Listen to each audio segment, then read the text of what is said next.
if you're not showing up, you're nowhere. So show up.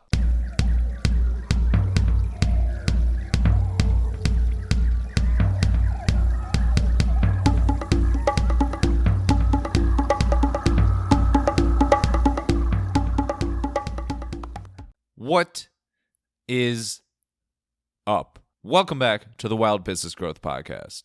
This is your place to hear from a new entrepreneur every single Wednesday morning who's turning wild ideas into wild growth. I'm your host, Max Branstetter, founder and podcast producer at MaxPodcasting, and you can email me at max@maxpodcasting.com to save time with your high-quality podcast. This is episode 165er, and today's guest is Neal Schaffer. And those both, I don't even know if that rhymes. Neal is one of the top social media power influencers in the world and global marketing bloggers. And it's not just me saying it, it's also Forbes and Ad Age and plenty of other credible people saying it. And he's also the best-selling author of 4 books, including his latest, The Age of Influence. In this interview, we talked all about influencer marketing, how to leverage influencers, how to maybe even become an influencer of sorts if you're of sorts interested in that one day. And Neal is also fluent in Japanese and Mandarin, and he's spoken in over a dozen countries on 4 continents, so plenty of interesting stuff that we dove into there as well. It is Neal who will make you squeal because he is that talented. Enjoy the show. Alrighty, we are here with Neal Schaffer, the dude when it comes to influence and influencer marketing. Neal, how you doing? Thanks for joining today. I am just freaking hunky-dory. Thanks for having me, man. That might be the best answer I was not expecting just frickin' hunky-dory. Yeah, I just, whenever you get asked that, I'm sure people just say, oh, I'm doing great, man. Thanks for having me. So I had to do something different there. I appreciate it. Well, we'll get into all the hunkies in the door. I don't even know what that means. But we'll get into plenty about influence and your awesome book, The Age of Influence, stuff in the influencer marketing space today. But before that, you spent a few years living in Japan, which I've never been. I've never been to Asia at all, so I always thought it was really, really cool. I'm sure you were super immersed in the culture. Where did this inkling of an idea of even spending some time in Japan in the first place come from? Well, I grew up in Southern California in an area where in high school, an overwhelming majority of students, classmates were Asian Americans. So I was already going to birthday parties in high school where I was the only Caucasian. And it sort of led me to what's the connection with all these people, right? Is there a cultural connection? And most of my friends were actually Chinese American. I decided when I went to university, I was going to learn a foreign language and do a junior year abroad. I'm like, well, why not learn Chinese? Wouldn't that be cool? So I learned Chinese, did my junior abroad, and lo and behold, I had a Japanese roommate in Beijing. And most of the foreign students there were Japanese. So I made a lot of Japanese friends in China that year. And I was also there during what's called the Tiananmen demonstration. And meanwhile, Japan was booming back in the day. So it's like, okay, well, senior year, I'm going to learn Japanese. And then after I graduate, I'm going to start working in Japan. And that's what I pretty much did. Ended up actually living there for 15 years, meeting my wife there. Our first child, our daughter, was born there. I learned to play the drum, recorded 2 CDs for a rock band. I learned how to scuba dive, got licensed. I learned how to ski, just a lot of just tremendous experiences there. But after we had the daughter, it's like, you know what? Maybe it's time to come back to the United States and raise our children there. And ever since then, I've been back here, but I still speak, because my wife is Japanese, still speak fluent at home. Our kids are bilingual. And I still work with a lot of Japanese companies, both in Japan and over here in the United States. So I was going to ask what's the biggest impact that living there has had on your life, but it's literally impacted every throng of your life with your family, with your work, with your music and hobbies and everything there, even the languages you speak. So that's just incredible. What was your favorite part of living over there? Oh, man. So many things. Going back to your impact question, though, I think that the 3 biggest impacts, if I was to analyze it, of, how living there really impacted my life. Number one, attention to detail. Like Japanese culture is just obsessed with attention to detail. And I have sort of absorbed that. And, whether it's play or work, I have this attention that I never had growing up. We were, who cares about the details, right? But in work, it can obviously be very, very important. I'd say another thing is just living overseas in general. You get a very holistic perspective on life and on business and on everything. And that really has helped me, especially in digital and social media marketing. I tend to see things a little bit differently, probably because of that experience and having to work with different cultures. I often went on business trips like China and Korea while I lived in Japan. So very used to engaging and doing business with people from other cultures and other languages, other currencies, really other ways of doing business, and really having to be accepting of everybody. So that's been another big impact I'd say it had. And I guess the last one would be we don't do things half arse. I don't know what your podcast is rated. And We're explicit, so you can totally. Okay. We don't do things half-ass. And I think a lot of entrepreneurs Oh wait, hold on. listening That's very offensive, Neal. I'm sure a lot of entrepreneurs listening are probably nodding, but there's a story that's told by a lot of Japanese, like and I forgot who it was. Maybe the guy was over there during World War II or after, but he was actually, a prisoner of war in the Philippines after World War II. And, Americans there and they're like putting up houses or putting up structures, and they'd be putting up a structure, and then like 5 p.m. the whistle blows and they would just like drop everything. Literally. And sometimes like what they were doing was they would just like completely stop and they'd have to start over again the next day. But hey, it's 5 p.m. Work's done for the day.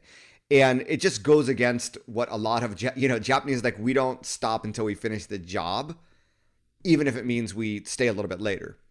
And it's to the good of Japanese society. It's also to the bad of Japanese society. There was a bunch of like overworked people. We had some suicides and stuff. But in general, my takeaway is like we don't do things half-assed. If we're going to do something, we do it to completion. If it means an extra 15, 30 minutes, an extra hour, we do it, right? And, I'm not a big fan of like you got to hustle for everything in life. But I am a big fan of if you have a commitment and if you want to stay on course with your business and your life, sometimes it does take, if you're doing it on a nightly basis, it's another issue, but sometimes it does take that extra effort, the extra midnight oil, just to get shit done so that you can turn the page and move on to the next chapter. And I'm a big fan of that. So let's move full ass into influence. And you have your awesome book, The Age of Influence, and you've really kind of deep dive into this nature of influence and influencers. I don't know if you prefer to be called a marketing influencer yourself, but we'll just say it. And I want to start here with what comes to mind when I say the term influencer. That's a great question. So, the mass media has already labeled or given us a vision that an influencer is like that popular Instagrammer or TikToker, the person that just seems to do silly things, probably have a lot of fake followers, but makes a ton of money. And can't we be like them? And how do we get more followers? That to me is really just one little fraction of who are influential, because even before social media, influence existed, right? There are people that are just extremely influential. Mark Cuban, we were just talking about him. We saw him at Podcast Movement. He's extremely influential. I mean, yeah, he has tons of followers on Twitter and stuff, but he's influential outside of social media. So I think that the key to really, understanding, influencers and influence is who are the people that others tune into, whether it's a podcast, whether it's a YouTube video, whether it's TikTok, right? Whether it's a book, whether it's to see someone speak or TV. Those people, the people that we tune into, have influence. Now, in the old days, for those that remember, before social media, they were pretty much all traditional media stars, movie stars and TV stars and athletes, what have you. But today, when you're looking, back in the day, it's like, how do I do something? You were probably going to buy a book or read a magazine. Today, you're probably doing a search on YouTube, finding a video, and now you're being influenced by a content creator, right? Now, how much influence they have over you is a question. But if you dive into like maybe watch their second video, third video, and then you see, wow, they have a course, they offer consulting. That's sort of how influence today works. So, my whole thing about influencers and influencer marketing is, look, if you're an entrepreneur, if you're in business, you want to be able to reach out and collaborate with those that have influence over the communities that you want to target. So, if I live in a local community, I mean, you go to a lot of like networking meetings, well, before COVID. So if you went to a networking meeting, you probably wanted to meet someone that had the ear of a lot of people in the community.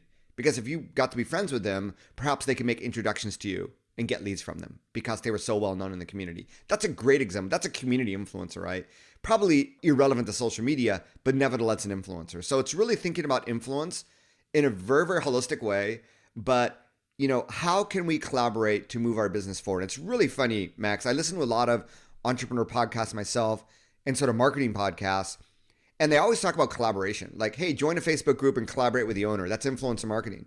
Hey, start a podcast and interview all the people that you want to do business with. That's, you're leveraging your podcast as a vehicle to connect with influencers who you hope become your customers. So a lot of things that we've been doing, a lot of things that people have been teaching to me are all part of this umbrella that I would call influencer marketing. And when you realize that, when you treat those people as influencers, instead of like spamming 100 people a day, when you reach out to each one individually because you don't want to be, blocked by them, you want to become their friend, and you'll do whatever you can to become their friend. You just begin to see things a little bit differently, a little bit more strategically. And I think that helps you create better relationships where you actually do this sort of influencer marketing even better. So on that note, how would you say that you can, quote unquote, do influencer marketing the right way? Well, influencer marketing at the heart of it is a collaboration. It's a relationship, right? So the best way to do it is to develop a genuine relationship, is to have a genuine interest in that person, to genuinely engage with their content, to genuinely, read their books or watch their YouTube videos, right? And to see how you can help them. So this is the thing. I mean, I'm sure, Max, you probably get a lot of people that want to be on your podcast. And I'm sure at Podcast Movement, you saw John Lee Dumas actually recorded. I need to get his permission to put it up on Instagram. It was like this, it fit 1 minute perfectly. The 1 minute Instagram video of this is how you should reach out to someone. And it was like this personalized, hey, I listened to your podcast, really enjoyed episode number 264 where you said this. I'm trying to bring that into my business. I just wrote a review for your podcast on Amazon or on Apple, whatever it is. And hey, I noticed of the past 100 episodes, you really haven't talked about X topic. I've written a book about this. I've written several blog posts. And I really think for this reason, your audience of entrepreneurs would really dig this information. I'll record, whenever you're ready, just let me know and I can send you a link, to schedule an interview. But if not, man, I just love your work and I'm going to continue to be a fan. So what can you do in trying to build a relationship that will get them to actually want to respond to you, to recognize you? It begins with giving first, right? And the give there is, well, it's personalized. It's like, hey, I'm really a fan, like genuinely. And it's like, hey, I already wrote you an Apple review. And, it may seem like a little thing, but podcasters love reviews, right? Yeah, this is true. I've been toying with the idea of getting every review tattooed on me, but it's not feasible. I don't have any tattoos. But, authors love Amazon reviews, hint, hint. And I got you later today. There you go. There's a lot of authors out there that you like, you hear people about, and I've tried to get Seth Godin on my interview. He never responds. But guess what? I know people that have reached out to him right before he's about to launch a new book. And he's like, heck yeah, I'd love to be on your podcast because he wants to promote his book. So part of it's timing, but part of it is what is the give? What can you offer? And here is the message, man. The bigger your platform, the more attractive you are to other influencers. In my book, I have this chapter of why, your business or you should become more influential, because the bigger an influencer you are, the more the other influencers want to work with you because you have a bigger platform. You can help promote them even more, right? So that's why influence is not something just to tap into. It's something to really build yourself. And when that happens, it makes reaching out to all these other people a heck of a lot easier. And then you get people that reach out to you. They want to support you because now they see you as the influencer. Exactly. I really like that last point. That's something I've seen as far as reaching out to guests, potential guests for my podcast. Like, as you do more and more, and I'm sure you've seen this with yours as well, as you do more and more episodes, and as I can say, like, hey, I've had on Ali Webb from Dry Bar, and, Susan Bennett, the original voice of Siri, and Isabel Garvey from Abbey Road. Like, when you can start to kind of drop names like that, but it's not just dropping names. It's like you have full interviews and like things that these potential guests can reference. It adds such a level of legitimacy and just really, really helps from kind of the PR standpoint. And I know that can work so well with influencers in general as well. How do you know, though, what influencers are right for your business? Because I'm sure there's people that are influential in pretty much every vertical category you can imagine, but how do you track down the right people? Well, I like to take a very, this experience living in Japan and doing business in Asia. It's a very holistic experience. Like, if you were interested in whatever product or service that you're selling and you went online, how would you find out about it? You probably do some searches. So who are the websites that are popping up? What are the YouTube videos that are popping up? What are the podcasts that are popping up? We could do hashtag searches on Instagram. We could do searches in other social media. But what is popping up? What is on the radar? And then you sort of dig in, who seems to have more traction? Who seems to have more engagement, more following? Who seems to really be aligned with, the type of entity that has the community that would be interested in your product? So there's no scientific way of doing this, and there never will be, because guess what? Influencers are people, and everybody's different. But really, if you start holistic just with that search, put yourself in the shoes of your target customer, and they're looking for help, and they're not finding you. Who are they finding? Who are they gravitating towards? So with websites, one of the tools I like to use is Alexa.com. It's an Amazon Web Service company, but they offer a free Chrome extension where you can see the popularity of any website. So my website is maybe 29,000th in the world. It's in the top 10,000 United States. And I'll dig around going to websites. And if I see a website that's 10 million or 20 million versus another website that's top 100,000, that's telling me that the one with top 100,000 just has a lot more website traffic and therefore probably has more credibility. So website's easy. Podcast, I go to a site called Chartable.com. You could look up any podcast and it'll tell you if it's ranking in the top 250 in any country, in any category on Apple Podcasts. So, when I get asked to be interviewed on podcasts, I'll check them out. I mean, do they have any traction, right? Because if you're going to invest your time, you want to make the biggest bang of it. So that's another way. And I use that when I published my new book. I was interviewed on 100 different podcasts. It was part of my own influence marketing strategy. And I used Chartable.com heavily to try to find those that were more influential podcasters. YouTube, it's the same. There are tools like vidIQ, TubeBuddy that you can, free tools. You can put it in a Chrome extension and try to find the popularity. What are the specific videos that are really popular for these channels or what have you? Social media, it might be the hardest, but, do some hashtags. I think that's also the most intuitive. So, if you just spend a little bit of time, if you were to spend an hour for any given vertical, I could give you a list of 10, 20, 30 people that you should probably reach out to. And I think it's a skill that every entrepreneur should have, because time in, time out. And when I was writing my book, some of the case studies as well, these companies, these startups, and 100% of their marketing budget was just in shipping out free product to influencers, having them post about it, and then, really building a business from that. That's how powerful it can be when it's done right, with the right product in the right industry and working with the right influencers, of course. I think that doing the research, you talk about a good skill to have. That really seems like a skill that anyone can kind of start at and get better at, get more efficient at over time. And John Lee Dumas talked about this as well as Podcast Movement. It's dude, he was talking about Kobe Bryant and every day, may he rest in peace. But every day, I mean, he was at the gym working 6 hours, 7 hours, whatever. It's about, you got to do the reps, right? You're not going to, after 50 podcast episodes, you're not just all of a sudden become number one. It takes time, but it also takes reps to improve your craft. It's 55, I think, is the mark for podcast episodes. It's just then. But it's such a universal principle. I was at my daughter is sort of struggling with pre-calculus now in high school. So they had this back to school night and she's like, Daddy, my homework, there's just so much volume in my homework. It's not difficult, but it takes me so long to do because of the volume. And so I reached out to the teacher. I'm like, dude, my daughter's really struggling, not because it's hard, but because of the volume.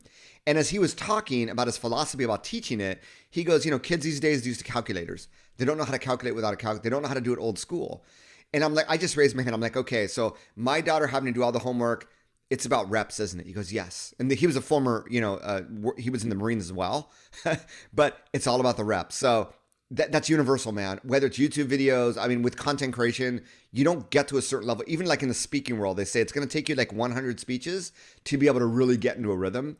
So I know like a lot of entrepreneurs, our society, it's like, hey, quick buck, ASAP. But some things just, like a fine wine, they just take a little time. You got to put in the reps, knowing that you will get better. And there will come a point, a tipping point, where all the work you put in does pay off. You got to believe in it, right? And if it's not paying off at a certain point, you may need to rebrand. You may need to do a little tweak, realign yourself. But yeah, I'm a big fan of doing the reps and just sticking the course.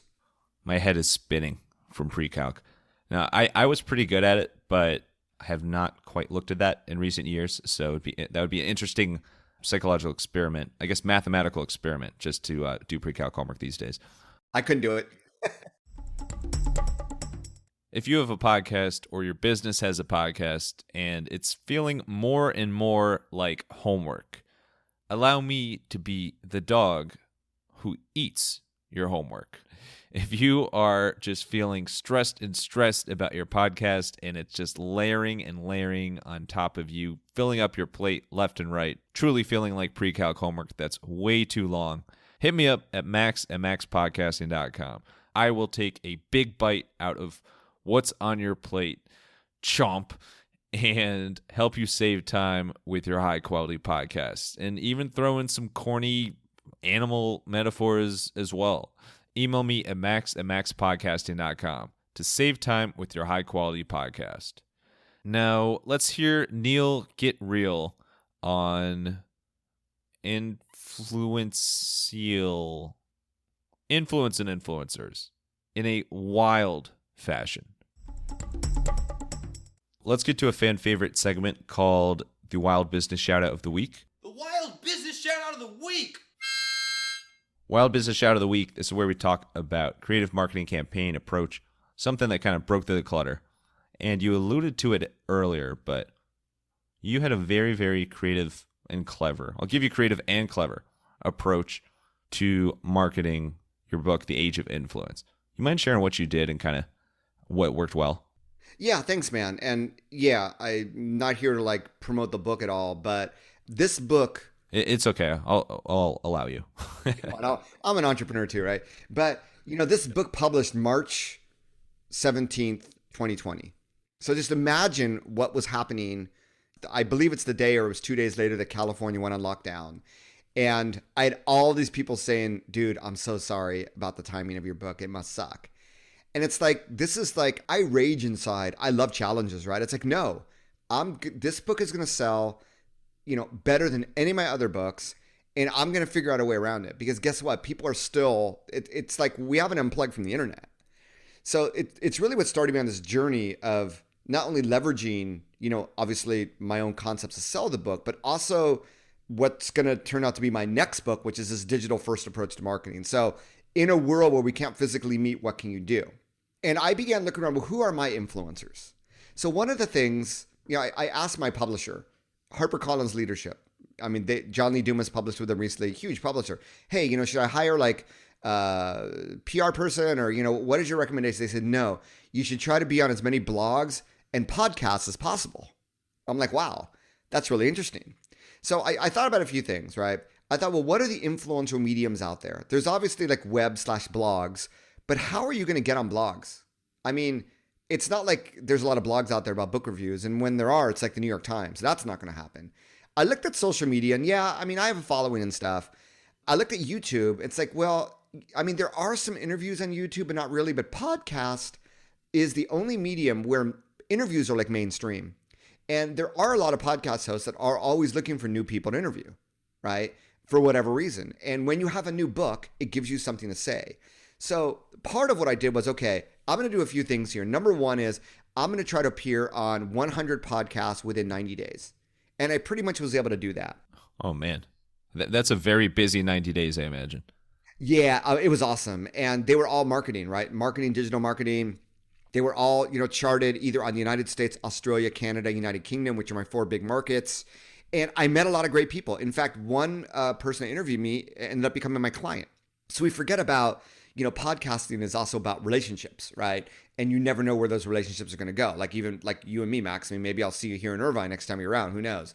And we'll be sipping, margaritas at Laguna Beach. But you know me too well now.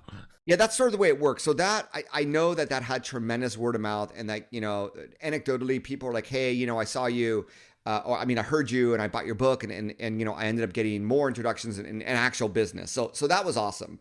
And even today, I still have clients from being a guest on podcasts. The other thing that the publisher told me was that the number one thing you can do outside of that to sell more books is to get reviews on Amazon.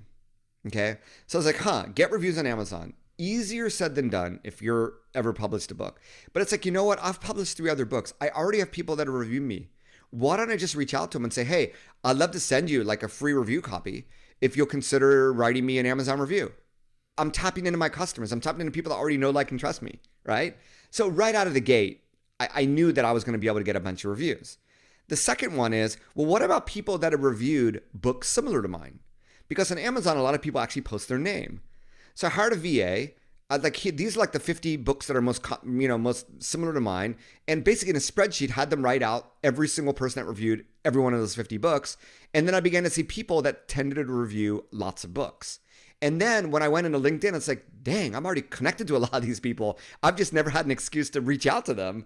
Or they're following me on Instagram. Right? I should reach out to them and say, hey, I'd love to hear your opinion on my book. And if you like it, would be honored by review.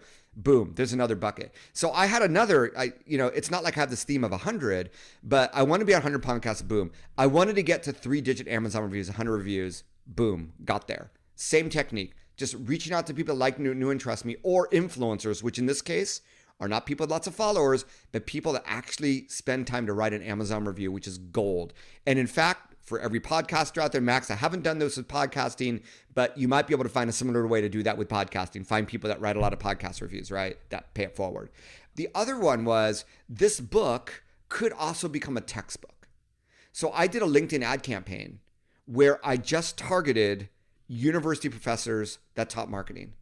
And that led to a number of interesting conversations, including one teaching gig that I was able to pick up from a European university, as well as, just lots of feedback on the book, and lots of other promotion opportunities. So, I think whatever you do, what I didn't do was just blindly spend thousands of dollars on Facebook ads, right? I could have done that. And I had a preview of the book. That sounds wonderful, actually. What a fantastic, perfect orchestrated use. Yeah, influencer marketing is all about a people-centric marketing. It's all about developing those relationships and the ROI that you get, which is very long-term. It's not just like a single campaign.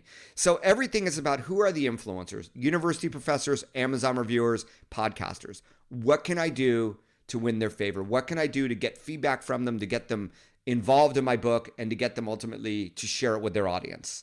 And boom, I mean, that's what I did. So there were some other things I did. I think those are the 3 that probably had the most impact. And I think also conceptually, anyone listening can begin hopefully to see their business in a new way. And it's like, okay, who are the people out there that can really push the ball forward? Sometimes it's not the person with the most followers, but it's, what you begin to understand, Max, is anybody that's a content creator is an influencer. Every podcaster influences 50 people in a room, 100 people, however few or many that listen to every episode.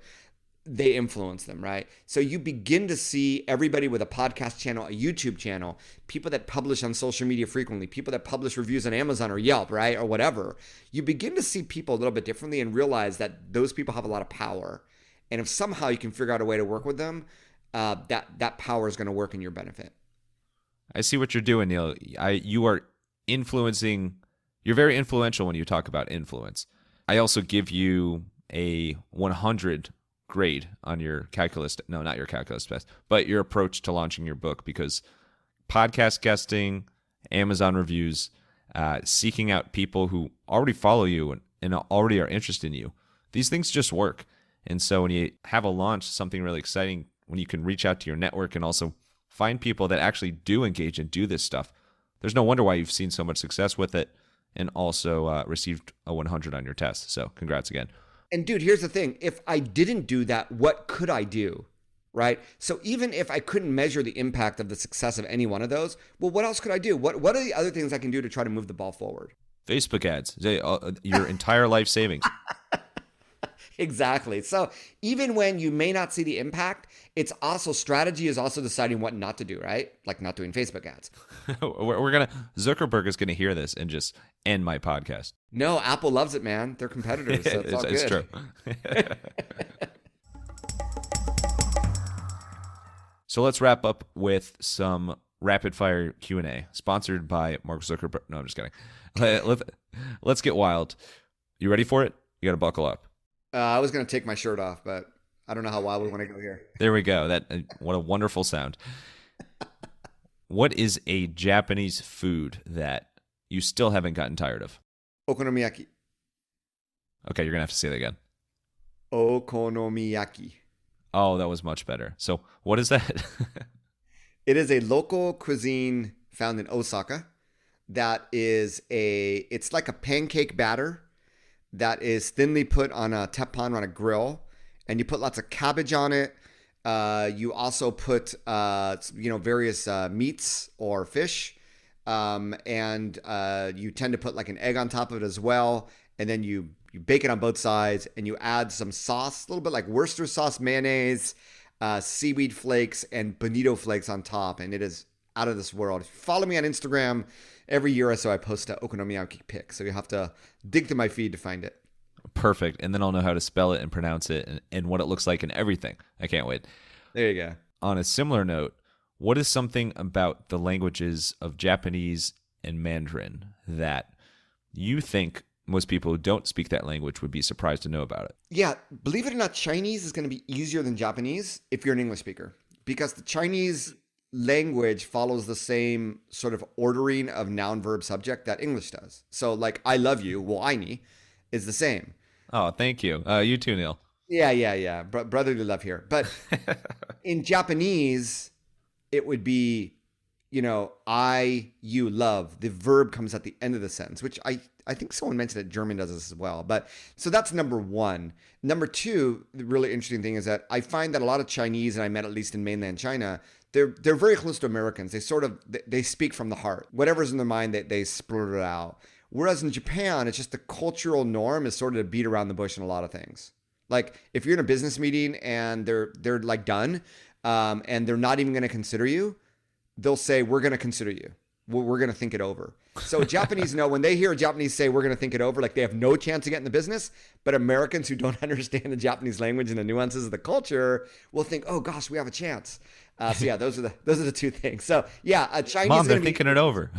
Exactly. I'm going to tell my VP of sales, they're still thinking it over. So that could be a pet peeve. What is your biggest pet peeve?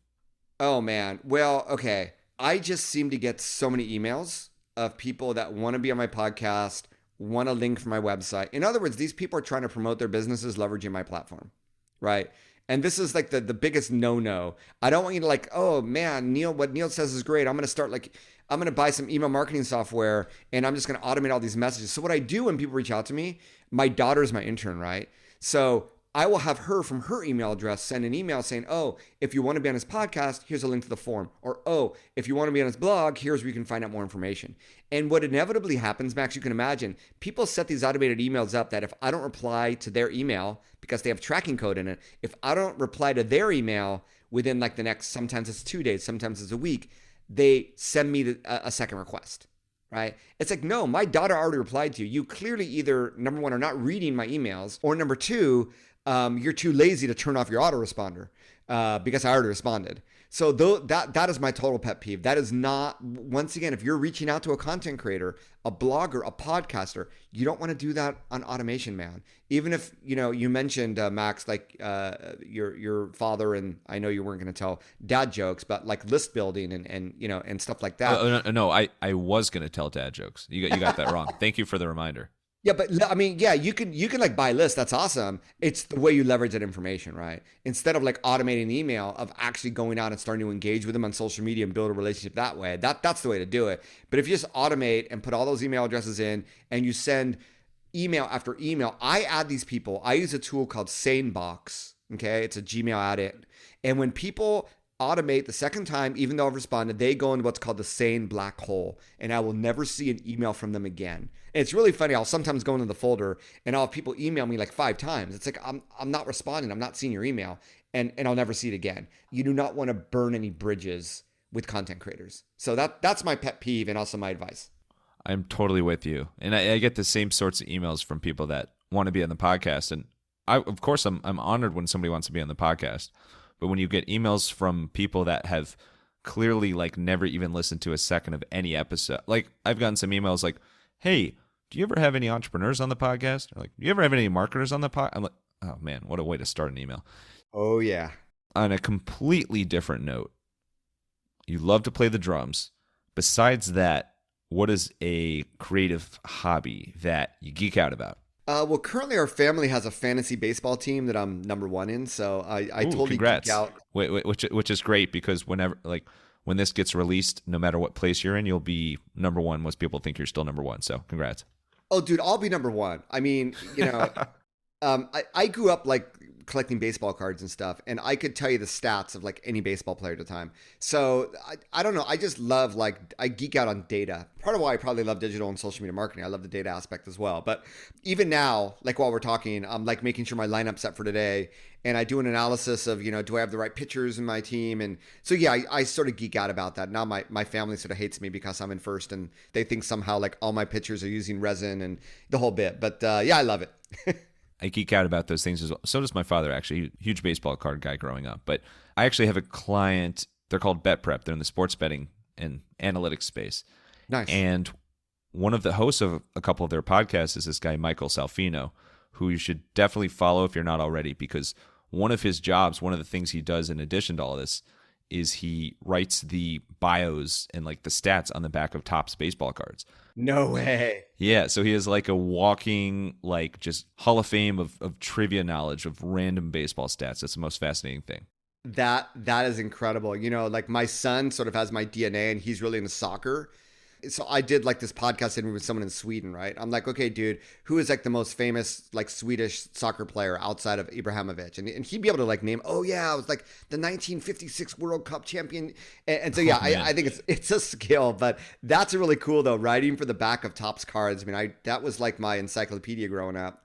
And last one, shout out Irvine, shout out Orange County, shout out Adam, my future brother-in-law. What's your favorite part of living in Orange County? I lived in Japan 15 years, right? And I did a lot of business in China. So I love like Asian food. And we have such a vibrant multicultural community here in Orange County. And we have some of the best like global cuisine anywhere. Whether it's like Mexican food, obviously because of the influence from Mexico, but the Asian food here, whether it's Vietnamese or Japanese or Chinese, Korean, it's really hard to beat other than going to the home country. So yeah, it's just a food fest here every night if you make it out to be. And I mean, when I exercise, I make it a food fest. When I'm not exercising, I stay away from the food. But that's definitely one of my favorite things about living here. You have successfully made me extremely hungry. So we'll fly back out to Orange County just to get a taste of it in a little bit. But Neal, thank you so much. This was fantastic. Really appreciate your tips, your stories, everything in the influence space, in the calling out dad jokes space. Where's the best place for people to, one, buy your book, and two, just connect with you and learn more about you? Sure. Well, my book is called The Age of Influence, so it's available on Amazon or wherever you buy books. I am Neal Schaffer everywhere on social media, including website nealschaffer.com. I am the real Neal, so it's Neal. Don't be a Starbucks barista and spell it like Kneel or anything weird, but it's NealSchaffer.